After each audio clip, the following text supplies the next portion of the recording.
I'm Jay Servedio. Thank you for tuning in today, guys, and turning up to see on the Watchlist with me. I'm very happy that you're all here. This is it. It's the new year. We're very excited to have a new show for you all. I'm excited to bring it to you guys. We've got a lot of really important guests today. We've got Kendall Carney from the Museum of the City of New York. We have New York City Councilwoman representing District 39, Shahana Hanif, here as well. We're going to be asking her some great questions. We got a lot of amazing segments for you all, guys. But first, I think there's no better way to start this show off than by taking a propaganda at the news. So let's jump into some headlines, shall we? Last Thursday, guys, Zohran Mamdani was sworn in as the new mayor of New York City. I think a lot of us are excited about this. Me, personally, all I can say is hallelujah. You know what I mean? There we go. How about that? That's good. Also recent news, Venezuelan President Nicolas Maduro has been captured and sent to the Metropolitan Detainment Center in Brooklyn. This is the same jail that once held Ghislaine Maxwell, Diddy, and Luigi Mangione. It looks like Trump is trying to put together a real-life suicide squad, almost. I'm sorry, I meant to say, it looks like Trump is going to make it look like all these people killed themselves, is what I'm trying to say. Elon Musk's Grok is flooding Twitter with sexualized photos of women and minors. You know the AI situation is bad when they're taking pedophiles' jobs. You know what I mean? That's not good. A Canadian woman was charged with illegally crossing the United States border, and then she allegedly kicked a border agent in the face. The Canadian government responded by giving her a 5-minute major penalty. That's a hockey joke for the uninitiated, but we like that one. We're big fans. Next week, a ticket draw will open for the 2028 Olympics, which are being hosted in Los Angeles. LA culture is so elitist, you have to enter a lottery for the chance to spend thousands of dollars to watch water polo. I feel like every ticket purchase should move whoever the purchaser was into a higher tax bracket. You know what I mean? Fuck those guys. UK Prime Minister Keir Starmer said earlier this week that only Greenland should decide its own future. The statement, unfortunately, did not reach Greenland's prime minister because he's already on his way to Brooklyn right now.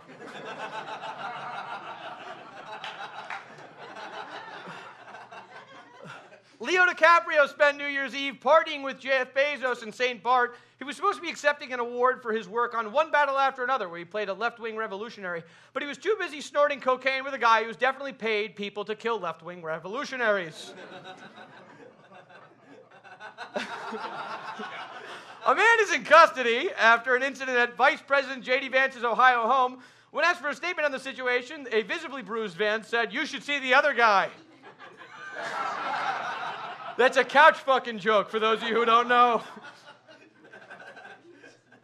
In response to allegations of fraud, the HHS has frozen $10 billion in social service payments intended to help children in 5 different states.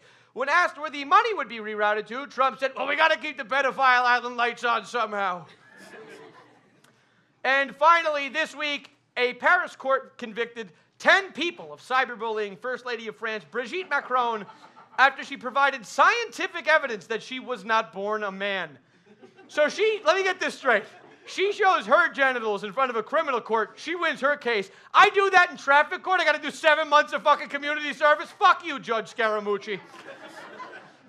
And that right there is our headlines, everybody. But before we wrap up this segment, I just want to say the team and I put up a wonderful list because we have a new guest in the city. We came up with a list of top 5 places Nicolas Maduro should be visiting while he's here in New York. So let's go ahead and get that going. Number 1, folks, is Pop-Up Bagels. I don't know if he likes standing up in lines for 2 hours, but if he likes a schmear, this is a spot to go. I'm just letting you know right now, Nick. This is the spot. Number 2, embrace that Latin heritage at Los Tacos Numero Uno. We know those are not Venezuelan, but you look up what Venezuelan food is if you're so fucking interested. I don't know. Also, the empanadas here are different colors, so I think that's cute. Number 3, the Williamsburg Pickleball Emporium.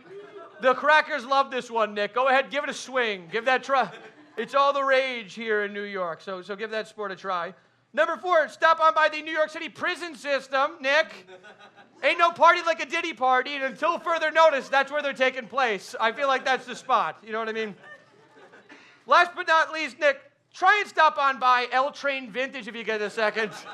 They have a wonderful selection of Timbs and snapbacks. That's the spot if you need to get dripped out. Guys, this right here, this was our headline segment. We're very happy to get this show started. We got a beautiful new The Take in a second. But first, we'd like to get started with a brief short film. Let's roll that.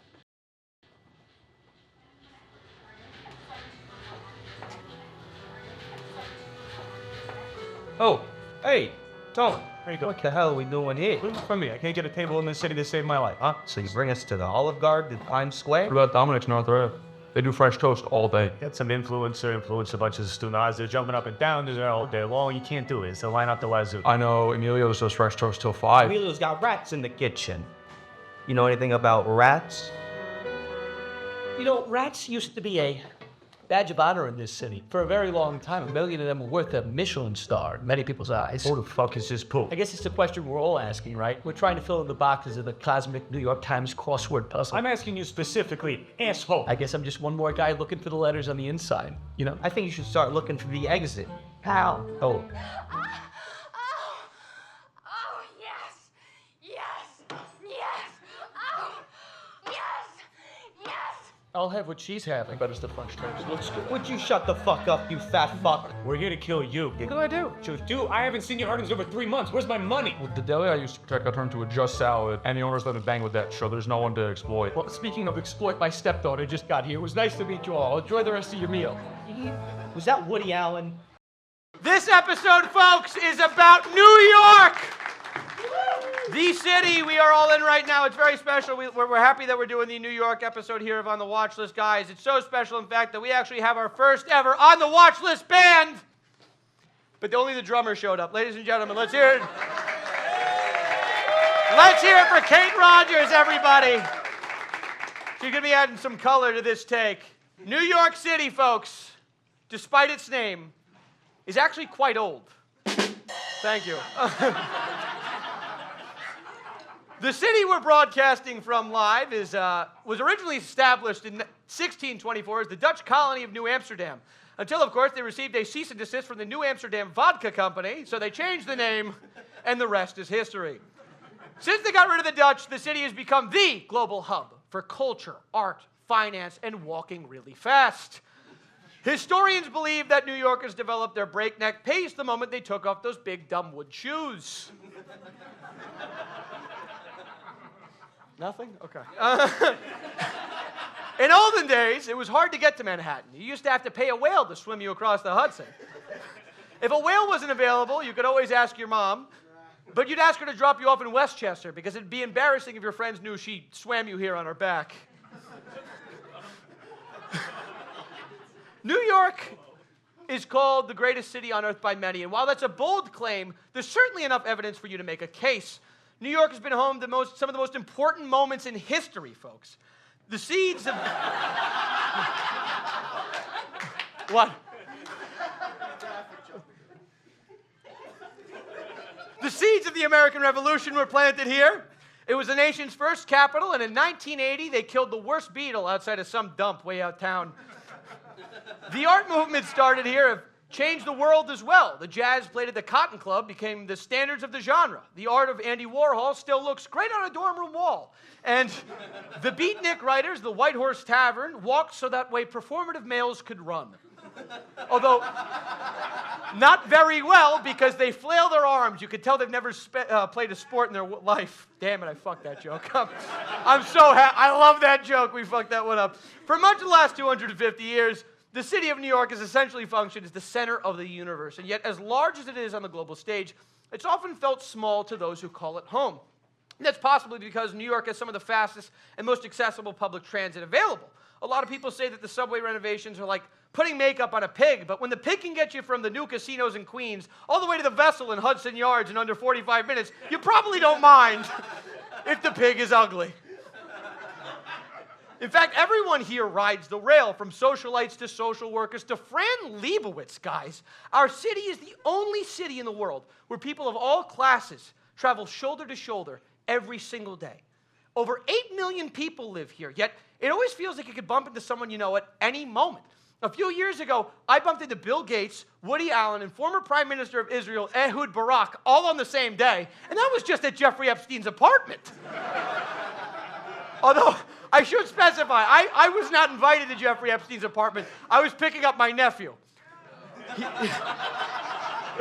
He was getting braces put on. What's the big deal? Come on. New York is a series of neighborhoods. And for a long time, those neighborhoods were built on individual cultural identities. But eventually, as our city grew more integrated, those cultures began to meld together into a culture entirely of its own. Author E.B. White once said that New Yorkers are, to a large extent, strangers who've pulled up stakes somewhere and come to town seeking sanctuary or fulfillment. And therein lies the thing that bonds all of us, the belief that something uniquely special could happen to us here. We're all here to make something happen. That's what unites us. That and a shared hatred for the idiots who stand in line at the latest Palantir-powered pop-up vintage bakery blood drive Mr. Beast burger. It's crazy. But New York is a giant city full of people chasing their dreams. It's also a place that feels like a village. You're doing New York right if you get to know your fellow villagers, you know? The bartenders at the spots you frequent, the artists in the park that you walk through, the cook and cashiers at the bodegas down the block, the old guy in the sauna who told you to stay away from the other old guy, the guy who's been following you down for the last 4 blocks. Oh shit, he's gaining on you. Wait a second, it's that other old guy from the sauna. Quick, get out of there! He chases you all the way uptown to the Central Park Literary Walk, where you trip on a tile dedicated to playwright Sam Shepard. You turn and you see that he's now brandishing a knife. No one's around to save you until, what's that? Could it be the noble New York City pigeon? Of course it is. Thousands of them, in fact. And who else but Pierce Morgan from Home Alone 2? He sicks the pigeons. He sicks the pigeons on the knife-wielding sauna demon, and they peck him to death. You thank Pierce Morgan for saving your life, and together you drop the body into a ditch that has a dead black bear in it that RFK Jr. left some 14 minutes prior. What I'm trying to say, folks, is that these are the people you share the village with. The construction workers, the cops, the cowboys, the Native Americans? I don't know. The village people are what make the village of New York so special. And if we want to protect this village, we all need to be better at being villagers. The problem is that there's also people here who see our village as nothing more than an investment opportunity. And if the investment opportunists get their way, New York will just be a city for them, the people living 60 stories above us. Speaking of investment opportunities, we'd like to take a moment to do an ad read real quick. Our good friends at Amazon.com, we've been given the honor of revealing the upcoming Central Park Amazon Fulfillment Center. The people have spoken and we ignored them, which is why Central Park will now be upgraded to an 843-acre Amazon Fulfillment Center. Shakespeare in the Park will now be Shakespeare in the Amazon Fulfillment Center parking lot. And for an extra $35 a month, you can have access to it and Thursday Night Football on Prime. Who needs a walk in the park when you can order a ShamWow and have it in your door in 10 minutes? Amazon Fulfillment Center at Amazon at Central Park, brought to you by Amazon. Amazon, fuck you. Now back to the show. There are numerous ways greed is threatening the accessibility of our village. For example, one of the most iconic things about the city of New York is its skyline. Take a look at this view of the Empire State Building from Madison Square Park. This view has been enjoyed by all for nearly 100 years, guys. But we hope folks are going to get too used to it, because here's what it looks like today. That is 262 Fifth Ave, a brand new luxury development towering 54 stories high, containing only 26 apartments. 26! So that iconic view is now lost forever, unless, of course, you want to drop a $16 million on one of the 26 apartments. The question is, at what point should people have a say in how their city changes, especially when that change steals something that was available to the public? Sure, the land legally belongs to the developers, but that view doesn't. They took something that did not belong to them. But hey, I bet that the views of the Empire State Building from inside 262 Fifth Avenue will be incredible, and they'll probably feel even nicer now that the people inside know they don't have to share it. Let's move a couple of blocks to the modern hellscape of Times Square. Just a few decades ago, you could get a hand job here for $0.25. Now, you want the same treatment, you got to pay a guy in an Elmo suit $100 He won't even take the gloves off. It's ridiculous. But since Giuliani got rid of the peep shows, the last bastion of culture in that neighborhood has been a bar called Jimmy's Corner. It's been in operation since 1971, and the promise they've always made their customer base is that, while the chance of you getting hepatitis here is never zero, a good time is always a guarantee. And sadly, their landlord, the Dist organization, seeks to have that pub evicted over a rent increase dispute. And should they succeed, the final independent pillar of a community being strangled by corporate capture will crumble. In addition to business owners struggling with rent hikes, the ever-increasing cost of living crisis is yet another problem the villagers of New York face. 2 out of 3 New Yorkers rent their homes. The New York City Comptroller's office found that the majority of renters are rent burdened, meaning that they spend more than 30% of their income just to cover rent. Nearly 1 in 3 low-income renters across the 5 boroughs is severely rent burdened, spending more than 50% of their pre-tax income on housing. And most concerning is that half of New York City households lack the income to support their basic needs without assistance from the government, family, or community. These issues are just a few symptoms of a much bigger problem in this city. Friend of the show, E.B. White, once said that there are 3 versions of New York: one for the commuters, one for the people born here, and one for the people who come here seeking to make something of themselves. I think that that's a great quote, but I think it paints an outdated picture of this city. In reality, E.B. White offers us that last city, the one of the people coming here to make something of themselves. I think that's the one that's the last one that's standing. And in that New York, we see 2 types of New Yorkers: makers and takers. Sure, we're all seeking something from New York. But is that for the sake of making or taking? That's the greater question we want to pose here today, guys. And I'd say a great way to determine which is which is by analyzing whether the completion of your goal will be adding or subtracting to the quality of life of your fellow New Yorkers. It doesn't matter if you're a laborer, an artist, a developer, an entrepreneur, or a longshoreman in Red Hook. Shout out, by the way, to local 1814. If you seek to take from New York only, then you are a taker. If you seek to make more good happen in this city and improve the lives of your neighbors, that's how you're a maker. And this doesn't just go for individuals, guys. There must be a symbiotic relationship between those who live in a community and the companies that share the space with them. If the companies in your neighborhood don't have a desire to invest in you, you should reciprocate. Fuck them. You have no loyalty to McDonald's, save, of course, for those loyalty points. McDonald's, by the way, another sponsor of today's episode. Try refinancing your home with the new McMortgage, guys, with interest rates as low as 18%. The McMortgage only available at McDonald's. But back to the take. If you want to make your New York great again, you have to be a maker. And by the way, please don't say this acronym out loud.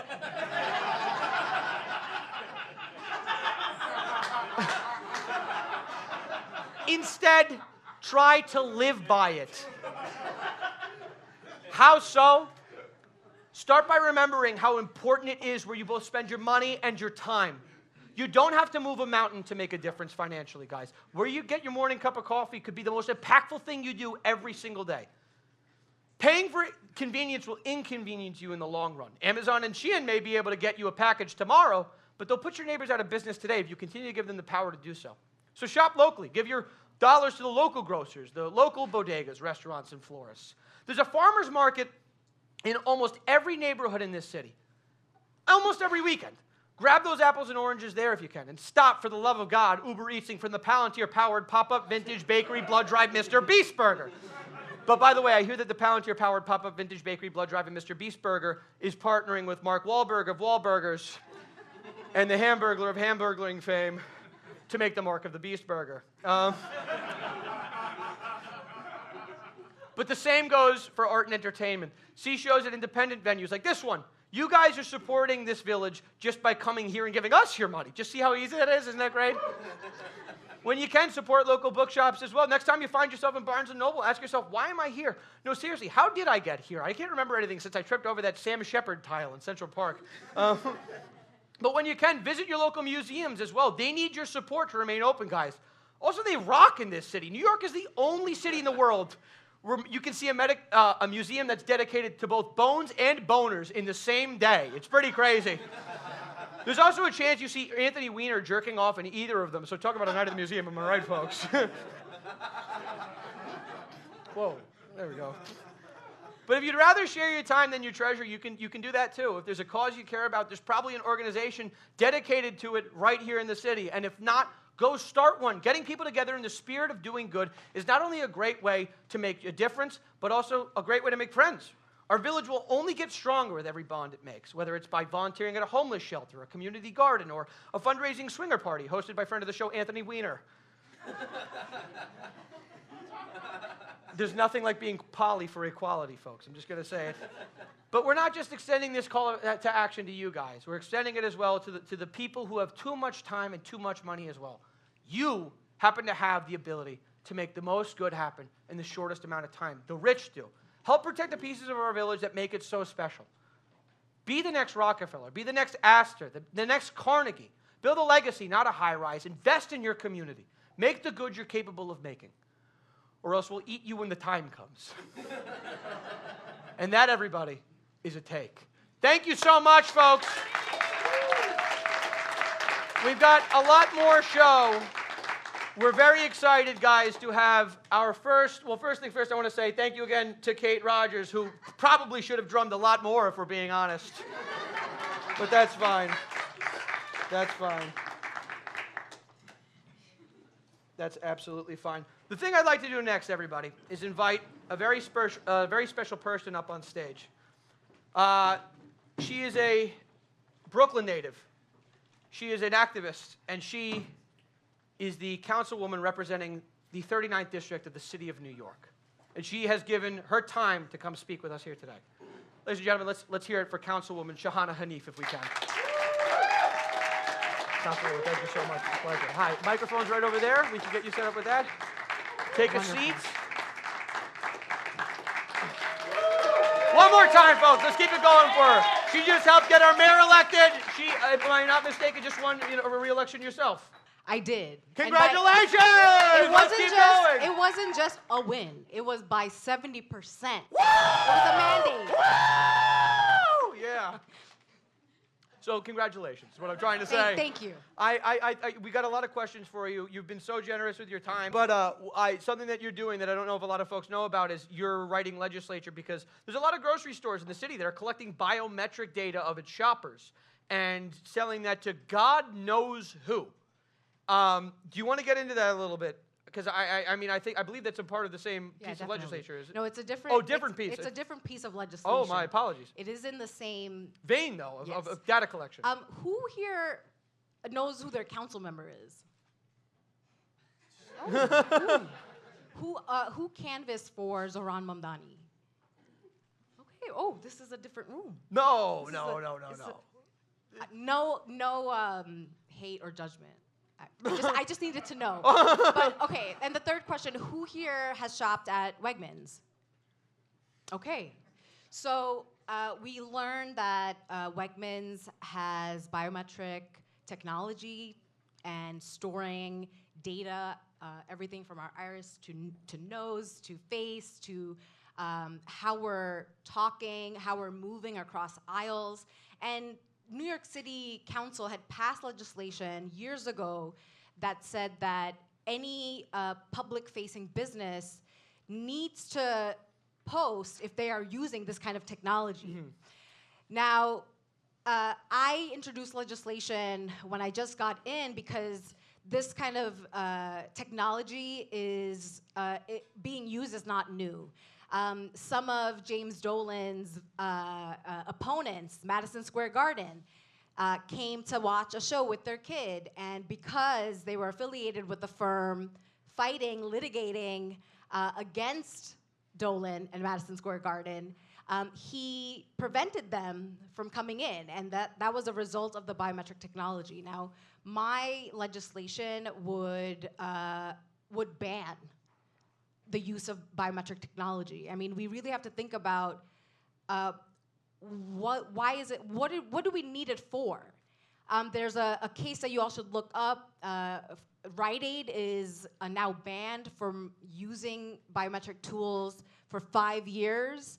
They've been egregious, and women of color, Black women, have been accused of crimes or taken to court and they were not the person that they were looking for. So That like the technology the technology is not working for whatever. Like one purpose is like theft.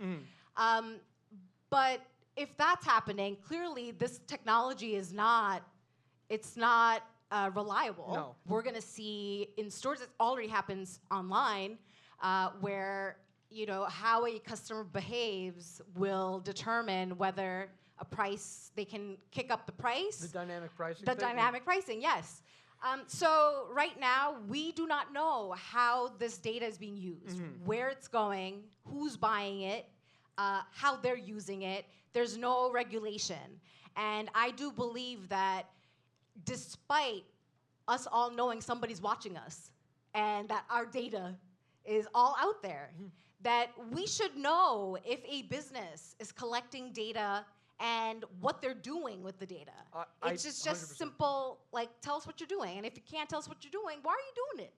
It's a terrifying time we're living in. We spent a lot of last episode talking about exactly that, about the dangers of this technology and the weird techno-feudalist.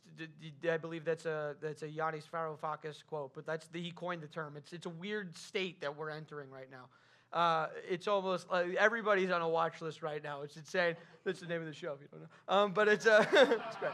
So the great thing is the city council is the group of electeds that create and pass policy, and the administration. So the mayoral crew, they're the ones administering and implementing, and we have oversight over their work. So I'm really looking forward to reintroducing my legislation on biometric technology use and working with Mayor Mamdani, his Department of Consumer and Worker Protection.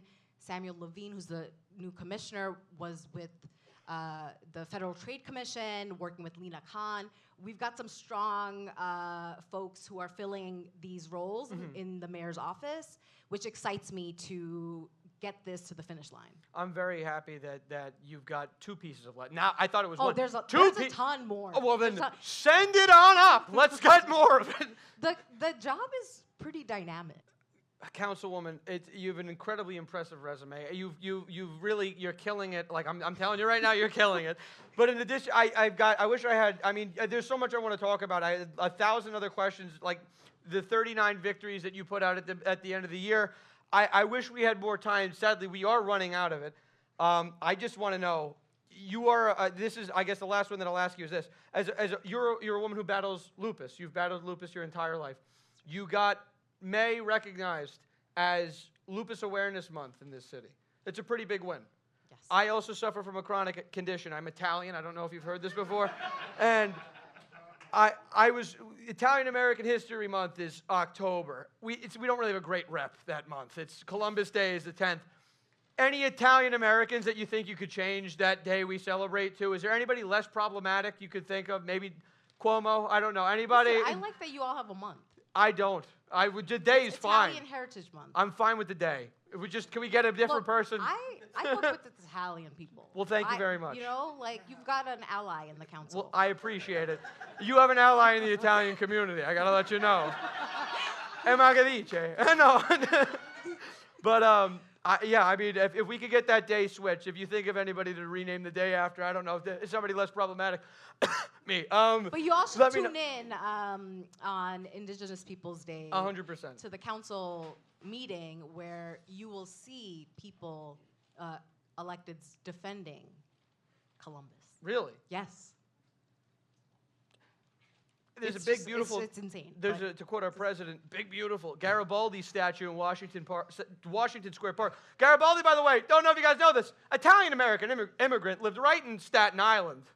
He could be named after him. It doesn't matter. But anyway,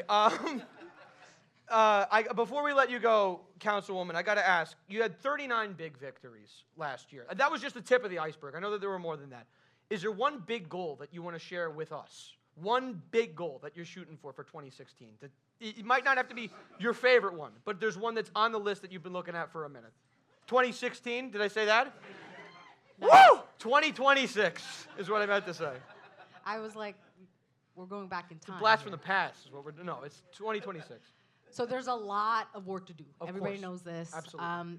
I feel very excited with the new administration taking on the affordability agenda. We had to work with Mayor Adams, who did not respect the city council, who consistently vetoed our legislation that were to help working class families, folks living in shelters, consistently voted against, would not sign our bills.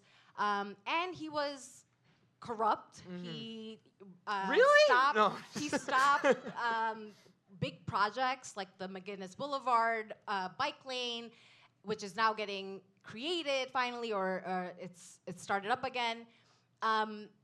To not have a partner in a mayor means that the city council can't work. We can't function.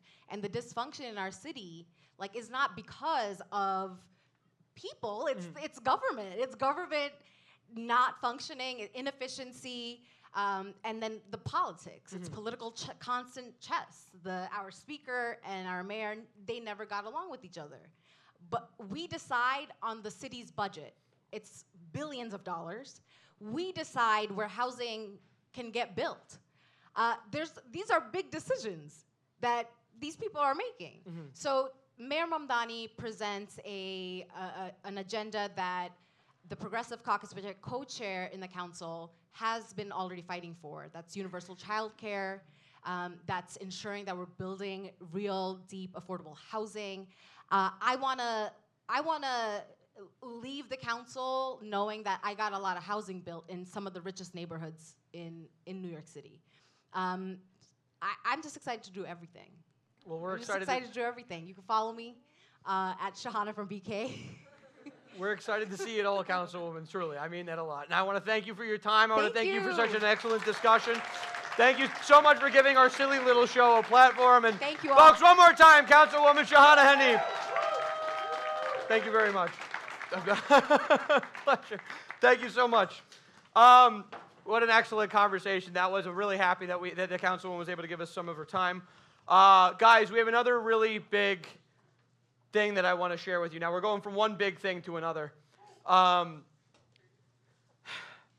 the Watchlist correspondent, John Quigley, was able to sit down with an FBI whistleblower who is working on redacting the Epstein files, and was very happy and very excited to share some of his findings with us. I got a delivery here. I'm sorry? I got a delivery. I'm sorry, am I interrupt? Sir, we're in the middle of a show right now. I have an Uber Eats delivery. Did anyone... Can I help you, sir? I got a Domino's pizza delivery here. Sir, when was that order placed? Someone placed this at 2:45 in the morning last night. Could you just drop that at the for table a Domino's. over there? It's a little late. I want to see the person who ordered. I have some things to say to the person who ordered this Domino's pizza. Well, the person who ordered it is here, but he'd like to talk to you after the show. If you could just put You that ordered Domino's pizza at 2:45 in the morning last night. like most people who are high do. Yes, sir. Why did you order it from Fort Lee, New Jersey? Do you know how much of a bitch that was to get that here? Well, New Jersey is where all the Italians are. You think they work at Domino's Pizza? You ordered... I'll get to that, Now, lady. hold on. Don't answer that question. You ordered a spinach and pineapple flatbread at 2:45 in the morning last night? Listen, the weed was working wonders. I wasn't trying to, you know what? So let me get this straight. You get high and a little peckish, and I have to bike 9 miles to Manhattan with a pizza. You know, I crossed the George Washington Bridge. I got hit by a car. I almost fell off the bridge. Just so you could have a little high snack? I mean, is the calamari in there or no? Yeah, I noticed you put, please, please, give me calamari, please. It's Domino's. They don't... It was a shot in the dark. I thought something would work out. No, you ordered that, and then you got garlic knots with the garlic scraped off.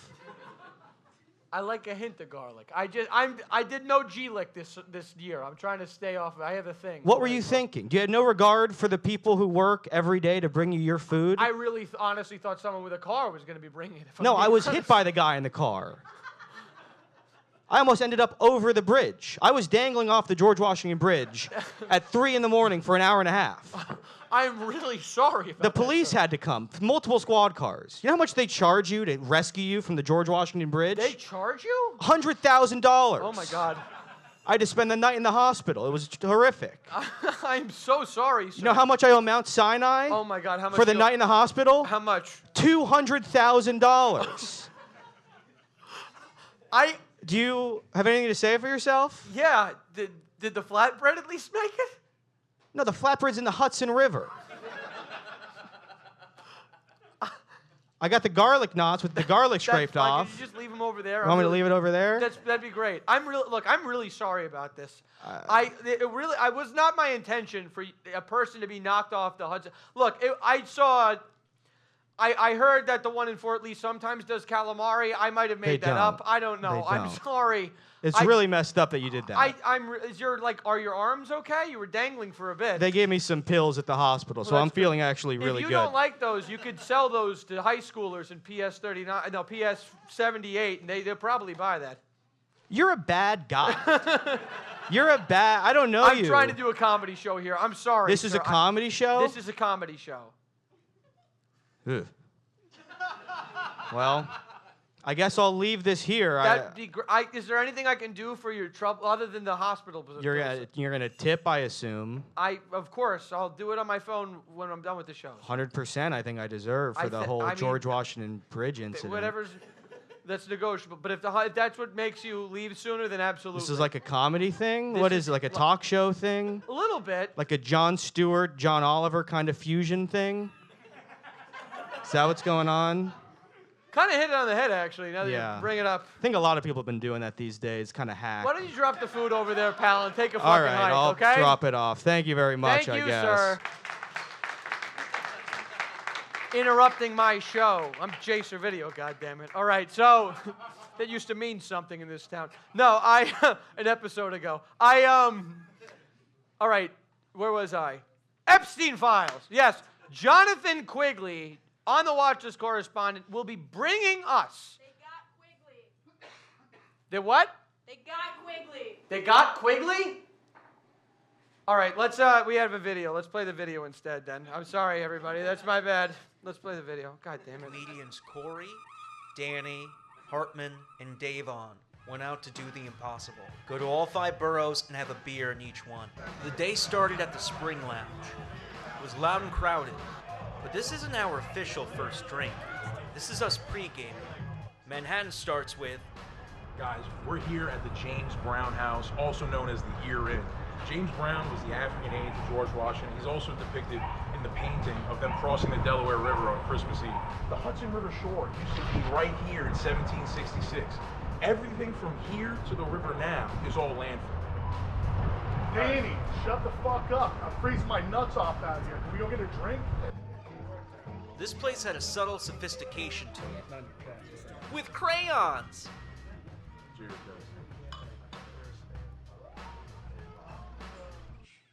Now that's Manhattan. But we need to stop to pay our respects. All right, guys, before we run out for 9/11, dude. Cheers. It was an inside job. Yep. Explain to me how the 7th building. All right, we're outside of Peter Dinklage's extra beer, and you would think for such a little guy he wouldn't have that much extra. Oh, this is where he lives. Come with me into... Excuse me, my apologies. Tour into Peter Dinklage's New York apartment.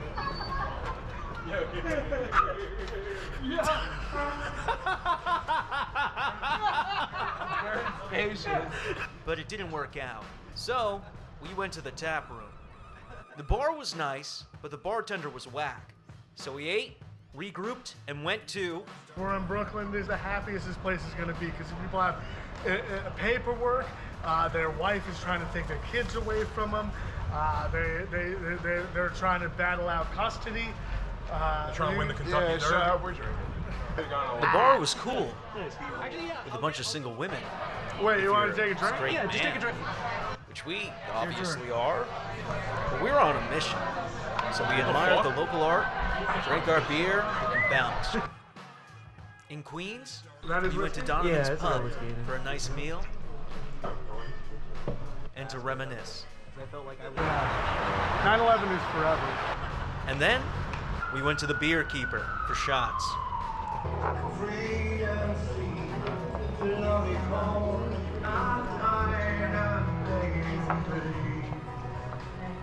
Cheers.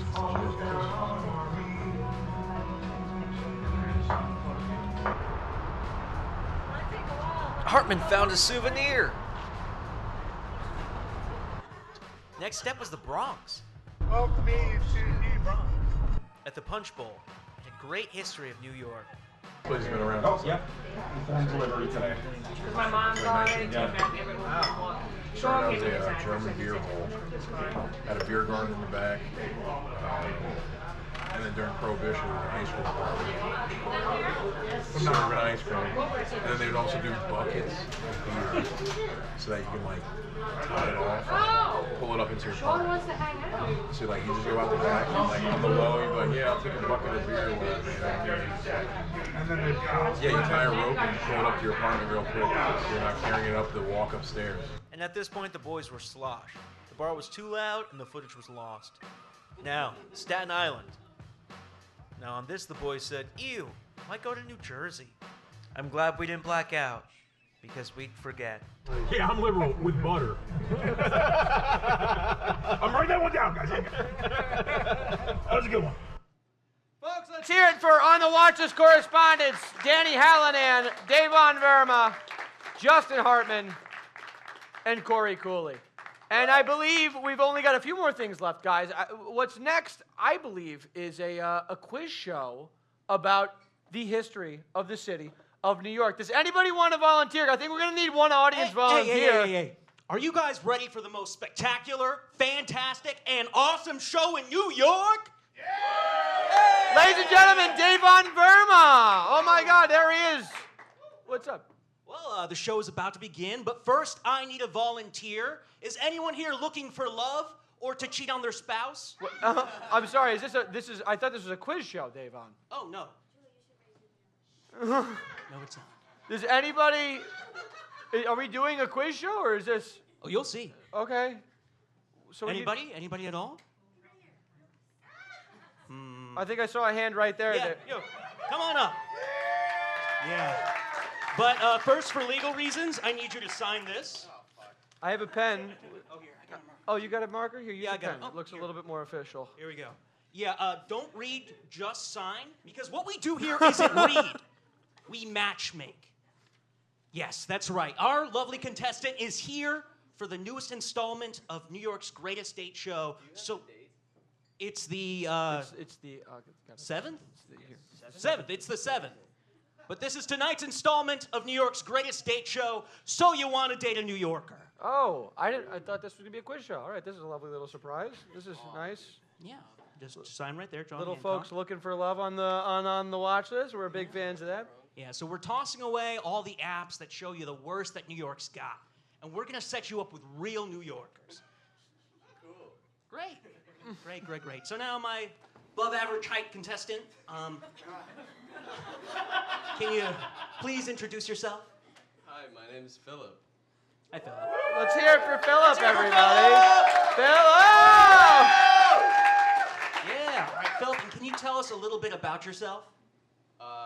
My name's Philip. I'm a grad student at NYU, studying computer engineering, and I'm a big rock climber and hiker.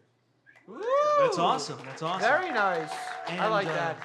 What do you look for in a partner? Smart, funny, hot, I guess. Well, let's see if we have your perfect match. All right. Here, take a seat right here. Yeah, that's a good spot for our I thought this was going to be a quiz show. Yeah, you could sit there. Okay. Why not? Yeah, big I'll comfy sit here. chair. All right. All right. I've lost the plot over here, everybody. On my own show. We've lost the plot of my own show. Let's meet our contestants, everybody. Okay. Yeah. All right. Show us what you got, Davon. First up, a vigilante and freedom fighter in the 80s turned disgraced mayoral candidate running on platforms like providing cigarettes to every man, woman, and child of this city. He's been shot over 46 times. It's Edgar Pupinas! Oh my God, Edgar! Oh my God, Edgar Pupinas of the Black Berets. I want to say something right off the bat. Disgraced, it's a strong word. You do a little itty baby amount of heroin on your campaign, and all of a sudden, everybody's up in arms. Up in arms, also where he was doing the heroin, if you can believe that or not. A little add-on to that. You name it. Next up, a former prisoner who is now a professor with 17 felonies, 84 misdemeanors, and no active searches warrants. You might find him on Scared Straight SVU. It's Toad! Hey, man, they ain't bad, man. I appreciate it, man. You know, it was a good guy, man. I was a fiend, man. I remember when you were just a little chick. This guy. He's a real charmer. Hi, Toad. How are you doing? Hey, you know, man, like, you should be down there right now, raise pizza on St. Mark's. You took, They got bagels, the too. words right out of my mouth. And next,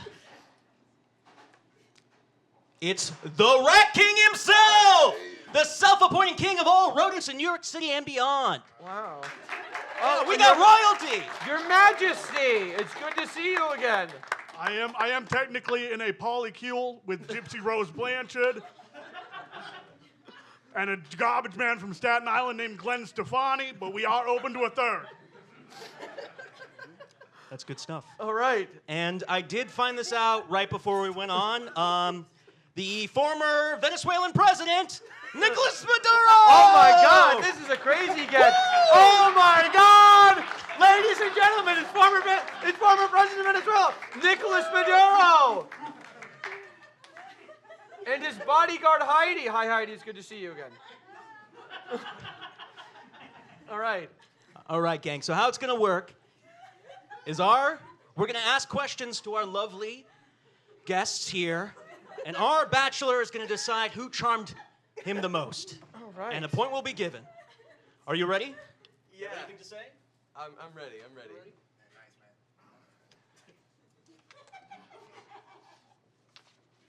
All right. Question number 1. Where would you take someone on a first date in New York? Well, in 1986, Dan Aykroyd and I were trying to pick up doulas outside Mount Sinai Hospital. And we heard a mysterious metallic clang coming from the alleyway nearby. So we went to investigate. You know how you do with metallic clangs. And we fell into an interdimensional portal where I had to befriend and subsequently seduce the empress of a bug planet. So I would say Barcade, probably. That's a great answer, Mr. Pupinas. Hey, man, that's a trick question. First date is January 1st. So hot. So down in Chinatown, there's this beautiful little dim sum place in the alley behind which there is a dead guy nobody has discovered yet. I figured we could dine on his putrid flesh, and then together we could make love in a bucket of discarded fish heads. I want to be his queen. Former president? I'll get you next time. All right, Bachelor. Who wins the point this round? I did say I like smart, and you did figure out that it was a trick question, so that was high. All right, that's a point for Toad. All right. All right, then. Round 2. So we move to Williamsburg and enter a polycule. Very quickly, I'm sorry to interrupt. Is it Pupinas with an I or an E? That's... May I? Yeah. It's 2 I's. That is Pupinis. Okay. Don't forget it. I'm running for the 9th time in a row. All right. Thank you, Mr. Pupinas. All right, so round 2, we're moving to Williamsburg and enter a polycule, as is customary. And which of your friends are you not letting me have sex with? That's for my wife.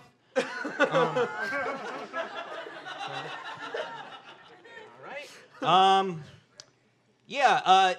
The bachelor's parents are in for a long weekend to visit. Which historical site or museum do you take them to? In 2003, I saw the fattest pigeon you've ever seen swallow a chopped cheese whole outside the Barclays Center. And that is the most historic New York thing I've ever seen. I would take them there. Wait a second, but what are you gonna? They can't relive the memory. Oh, I'll help them relive it.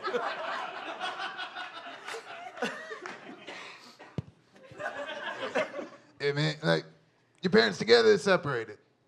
All right, yeah. So like, my friend, Pontius Pilate, he got a little messed up back in the day. He kind of gets a bad rap, so I'll probably take him down to Rikers and be like, oh, yeah, look, it's me and Pontius, we go way back. And, we just be chilling out, and then, we relaxing, we hanging out, we going by the pool, West Philadelphia, something like that. I just take the Amtrak uptown, and, we have a great time on the Long Island Railroad, and, probably if I had to choose, Wine Dance Long Island. I love this guy. I figured we could go to the classic Statue of Liberties. Or maybe you want to see a show? We could go see a show at Radisson Square Garden. These are all rat puns. I have 50 more of these. I'm sorry. If you like architecture, we could go to the Meisler Building. Or we could go chug buzzballs at the 9/11 Memorial. I'll get you in the next one.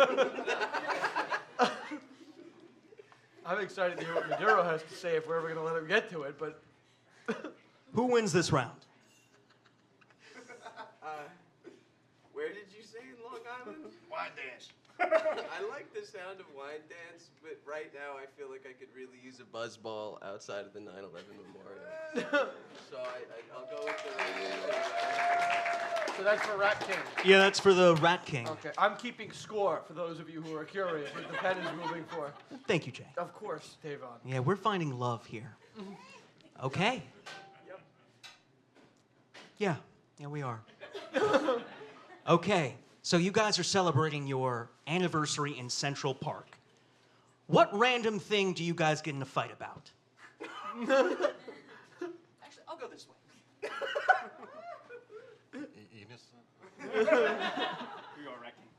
I would argue, honestly, that I could have gotten more love for the rat puns. You know what I mean? They were pretty good. They took a lot of time for me to come up with. The whole movie Ratatouille is just rat puns. That's not the dude's name. His name is Remy, and the dish is like confit Bialdi or some shit. It's not even. Ratatouille has nothing to do. It's just a rat pun. That made $500 million at the box office. You bitch. All right. Yeah, man, if I had to choose, you always bring up my past. Now, I don't understand that. Like, the first time, just because, the first time I got locked up, I was 3. And, I did 4 years. It was kind of fucking crazy. The time I got out, I was 2. And it was just, and, I don't appreciate, I tried to get my life together. I got my degree in biology. I moved to Wuhan in 2019. And apparently, when you call the worldwide pandemic, that shit gets brought up a lot. You ain't like me. You get poopy. I get you, too. In 1973, I had my first sexual experience. I got the 1.5 base in the big, buxom bosom of my babysitter, Bertha. That's right, 1.5 base if you didn't know. Over the shirt, little twist. And we still meet up for coffee weekly to this day. We go to Starbucks. You guys know Starbucks? You familiar with Starbucks? Are you asking me? Yeah. It's like Starbucks, but they have one thing on the menu. It's a cold black coffee they left out for a week. It's awesome.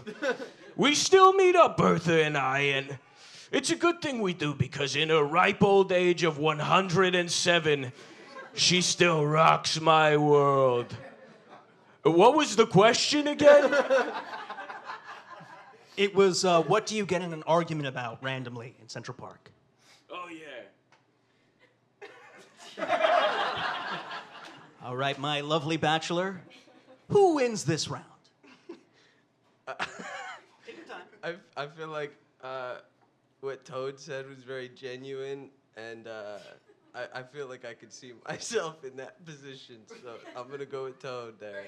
I was honest. The score stands at 1 for Rat King, 2 for Toad, 0 for Pupitas, and 0 for former president of Venezuela, Nicolas Maduro. Can we give him a say? Can we give him something to say? We're not going to let the president, he's here. No, what are you shaking your hands at me for? We got the fucking president of Venezuela. This is journalism like... We're being hospitable. Hospitable. Oh, I'm sorry. All right. Are we in love yet? Because I know I sure am. All right, guys, this is a lightning round. This is our final round tonight. So I want you to take 5 seconds and describe what you're looking for in a partner. Me gusta the Aki way. Thank you. Like any rat, I'm just looking for a lover that can produce thousands of offspring a year and is prepared to make love again even hours after giving birth. Also, just so you know, I do like to fold a bitch up, so I hope you're agile. Royalty. I've had to pick one thing. Nails. I think it's important for people to have nails on their fingers, and like that's probably it. That's a real big thing of mine. Because I don't know if you ever seen someone out nails. It's scary. Oh, hair's nice. Hair is nice. Breathing. Likes long walks on the beach.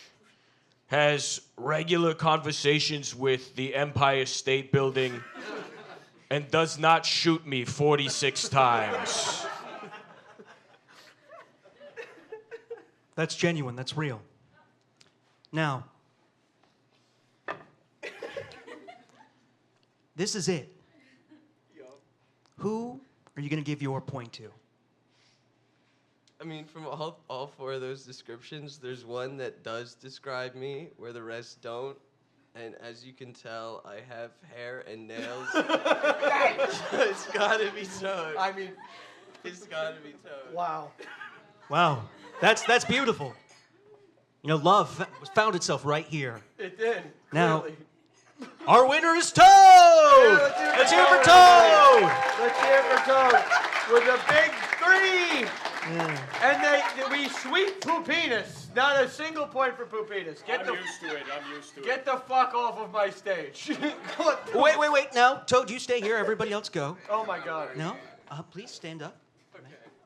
So, tonight, you have not only won a New York boyfriend, but you have also won a New York husband. What? This document I had you sign earlier was a... marriage. Yeah, a marriage contract.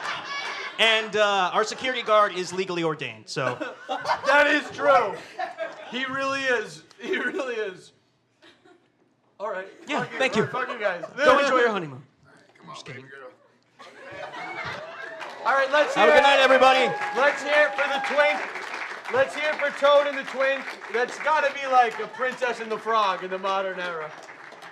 All right, guys, we've got a little bit teensy-weensy more show for you. We're going to be quick with this. Our next segment, we're very excited to move on to. Stop it, you. You're always so ornery. Get in the fucking... Our next segment we're very excited for. It's another interview. This next guest happens to be the public programs coordinator of the Museum of the City of New York. Ladies and gentlemen, put those hands together for Kendall Carney. Knuckle bump, knuckle bump. That's fine. We'll do a bump. Kendall, thank you so much for joining us. Public Programs Coordinator, Museum of the City of New York. Forgive me for asking the obvious. What is the Museum of the City of New York? Great question. A lot of people ask. The Museum of the City of New York explores the people, places, and ideas that shape New York's iconic character, which is kind of a broad, abstract, I guess, concept. So let me bring it down to an example. On the 3rd floor of our museum, we have my favorite exhibition. It's called Urban Stomp, Dreams and Defiance on the Dance Floor. You exit the elevator, immediate disco ball. You look to your left, people are voguing. I went with my boyfriend, he popped his knee. It was a bad experience. But you look to your right, there's ball gowns, and it's really great. And it's a exhibition that explores what social dance is. Do you know what social dance is? I had no guess. And you claim to be a New Yorker. I'm sorry. So, social dancing I could is do the not quiz. the dancing that you're going to see at Alvin Ailey, and it's not the dancing that you're going to see at ABT on stage. It is the dancing that you see in the parks, in the streets, at the neighborhood block parties, behind your favorite dive bar. Those are the dances. And what's really great about the exhibition is that it has fostered a lot of opportunity for us to do programming, which is keeping me employed, to do a lot of dance programs at the museum so that we can tap into every single, I guess, neighborhood or culture that has a dance, which is every single neighborhood and culture in New York. So in addition to obviously carrying the history, you've got some of the more finer aspects of minute micro niches of New York culture. That's a super awesome thing. And I love that you went straight to like a specific aspect of the museum. I feel like if people want to see more, obviously they can go to the museum. But aside from the general history, it's always cool to know that there's finer details that it holds as well in its hands, I suppose. If that makes sense. Yeah. My boss told me to talk about that one because it's my favorite, and I didn't know what else to talk about. So it's either that or activism. It's a great thing that your boss advised you to do. You're the public programs coordinator at the museum, right? Now, this is the museum of our city. Obviously, I just gave a whole spiel a little less than an hour ago about the importance of New York being a village. What would you say that you do as a public programs coordinator, what the museum does as well to kind of foster the feeling of a village and build the community of the city? Sure. So our museum, the Museum of the City of New York, it does exist, I promise.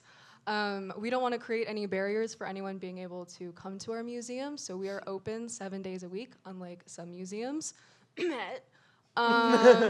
And because of that, we have free Wednesday, so it doesn't matter if you're a New Yorker or if you're a commuter or if you're visiting from Indonesia. You can come in on a Wednesday for no charge whatsoever. We don't ask pay what you can on those days. But if you are a New Yorker and you're coming in any other day other than Wednesday, it is pay what you can, which means that you can access all of the museum for as little as $1, and you can spend the day learning about what makes this city so great. On top of that, with our public programming, we try to do as many included with admission programs as possible. One of my favorite series, which I will talk about a little bit later, is called Rhythm of the Rhythm of the City. And it allows people to come to the museum and dance, and you can have this experience all for $1 or more if you want to donate more because you like the museum so much and you want to give us money so that we all stay employed. But it can be $1. On top of that, we try to coordinate and participate with local government and local businesses and anyone who is a New Yorker who has something to say about New York. We are welcoming you. That's an excellent answer. Very happy to hear it. I'm glad that Thanks. this space is open pretty much like a 7-Eleven, essentially, if you really are that. Yeah. If you're not hankering for jerky, come on, and you're hankering for knowledge, that's the place to go, folks. That's what I'm trying to say. We got a slushy machine in the basement. Is that true? No. Oh, well. We're putting we can one get in. one if there. you give us your money, we will put one in. We'll so come to the museum. So I mean, this is great. I love the concept. This is one of the museums that's actually doing things and having people come for reasons. Is there an event that you think the folks here should know about that's coming up soon that you're super excited about? Yeah, I'll speak a little bit more on Rhythm of the City. On January 24th, we have our next Rhythm of the City, which is Rhythm of the City Rep Asia. So we are partnering with Chinatown Records and other DJs in Chinatown. I'm aware it's cool. And so we're going to have 2 DJs come in. One of them is a DJ historian. Her name is DJ Rochelle. She's really cool. And Rhythm of the City is a really cool program because it allows people to come to the museum to dance. It's in partnership with the Urban Stomp exhibition that I was previously mentioning. And we've gotten this somewhat of like a strange reputation at MCNY where we are the place to come dance. From personal experience, I don't know if I always want to listen to EDM on a Saturday night at 3 in the morning for 4 hours, and then anywhere else is really expensive to get into at times. So come to the museum, come dance, come listen to a DJ on Saturday at 2 p.m. We'll have a bar, come through. And it's also great because we get to, partner with local businesses and other people who are trying to make a difference in New York.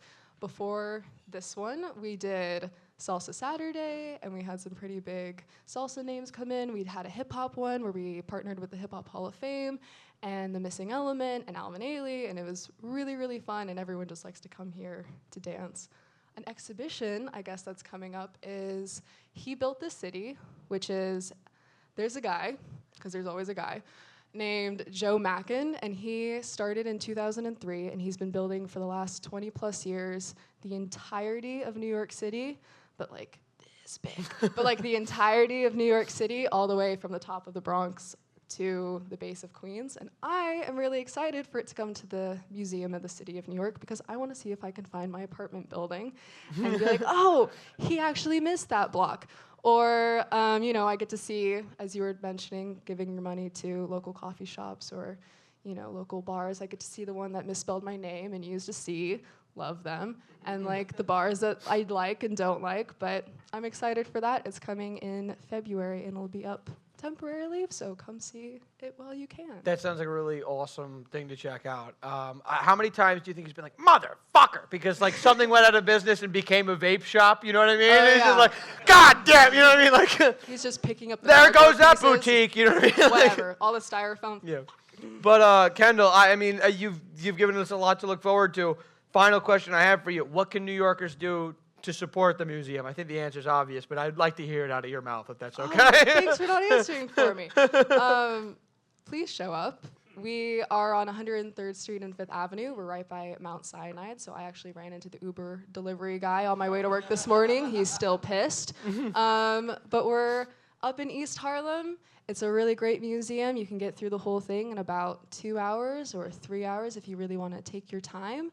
We're the only museum who has all of our exhibitions and field trips in both English and Spanish.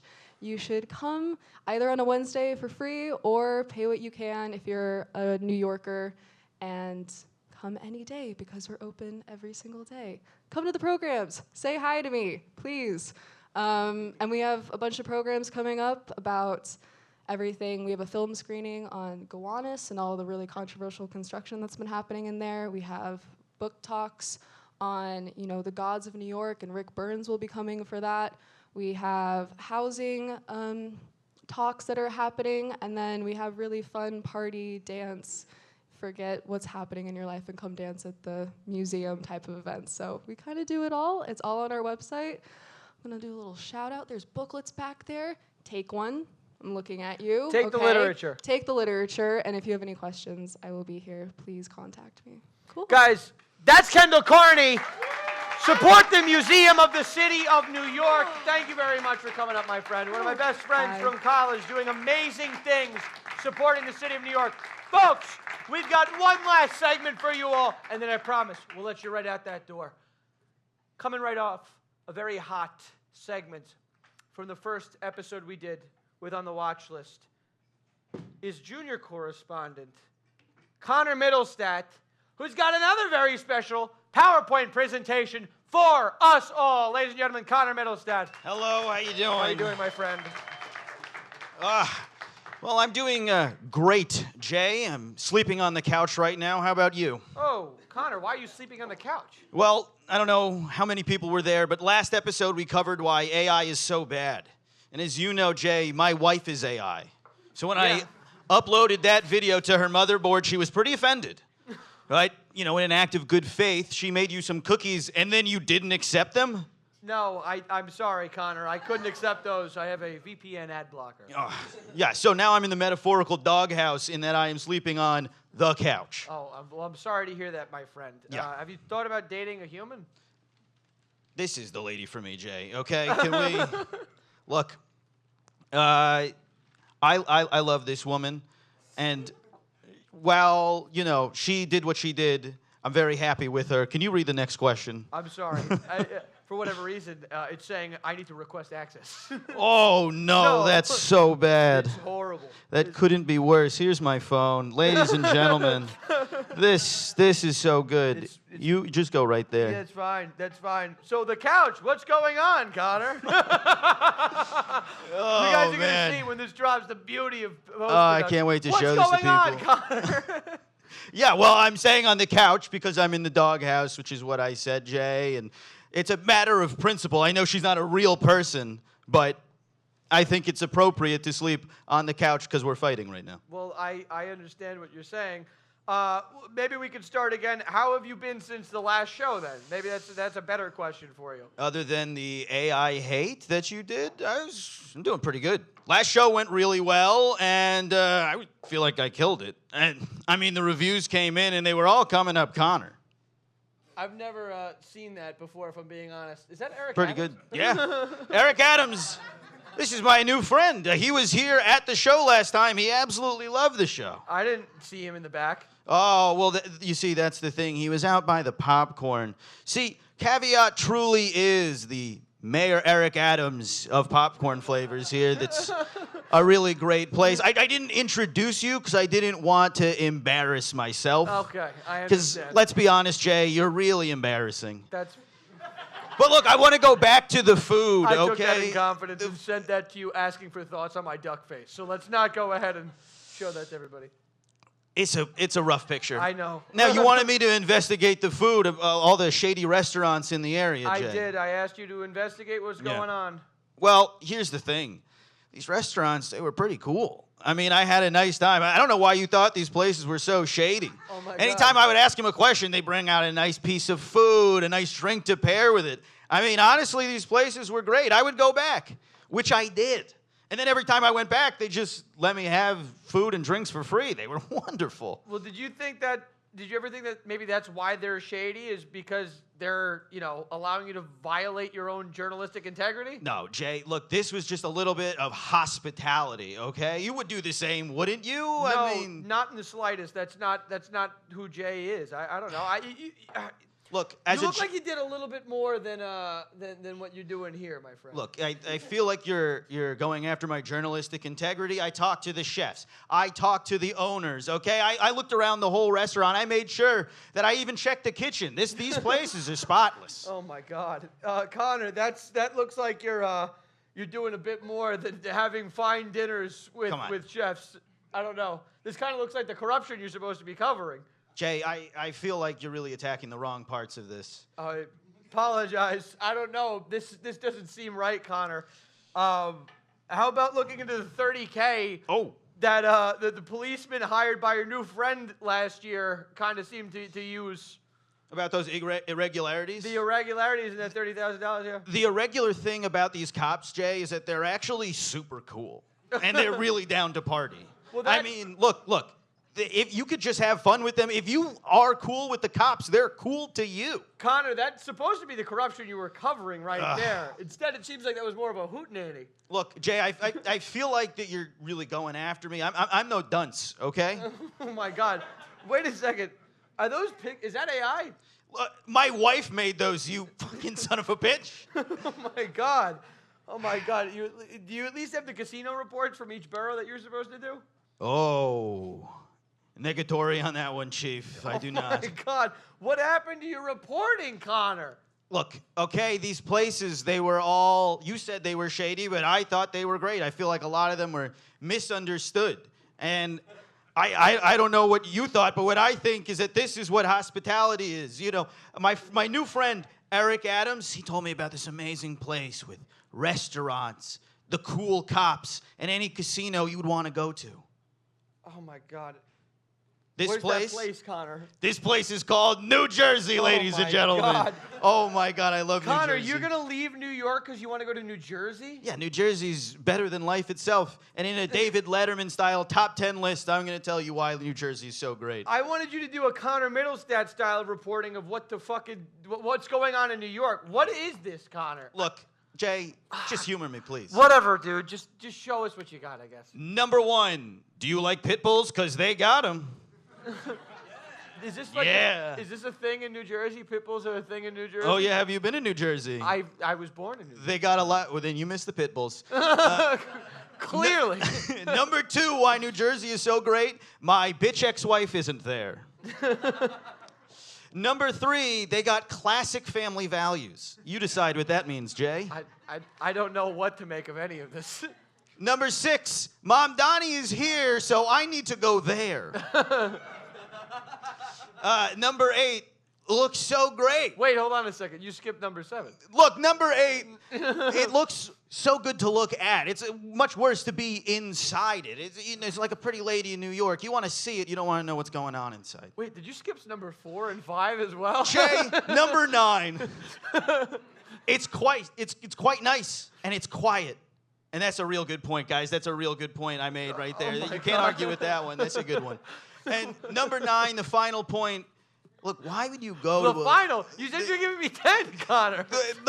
The final point that we have is that, like, why would you go to a local coffee shop to spend $7 on a coffee when you can drive 10 minutes to go to Dunkin'? Why would you go to your bar downstairs when you can do all the fun and nostalgia of driving home drunk? Oh Just my like the God. good old days. Connor, are you advertising to drive drunk on my show? No, you know what, Jay? You know what I do have? What? Is another reason. Honorable mention. You didn't have 10 originally. Why are you doing We had so many. I don't know what you're talking about. The commute is amazing. Bus to the path, to the train. You can listen to every podcast you want to hear instead of being in some shitty small Manhattan apartment. Oh my God, Connor. This is not at all what I asked you to do with this program. I beg to differ. I think what I was supposed to do is tell the people what I think is right. And what I think is that New Jersey is amazing. New Jersey is brilliant. And I think my friend Eric Adams really showed me that sort of a thing. Really? Did he say that? Can we turn the volume up on the projector? Yeah. 1 second, guys. I'm getting an impromptu phone call that I didn't expect. Yeah, it's from... Hello? It looks like... Wait, Eric Adams? That's who It's it was? really you? Oh my God, you said you just saw my show and you're in the back of the venue. You thought I was so funny you got a limo for you and me to spend the night in Union City? Hell yeah, I want to go.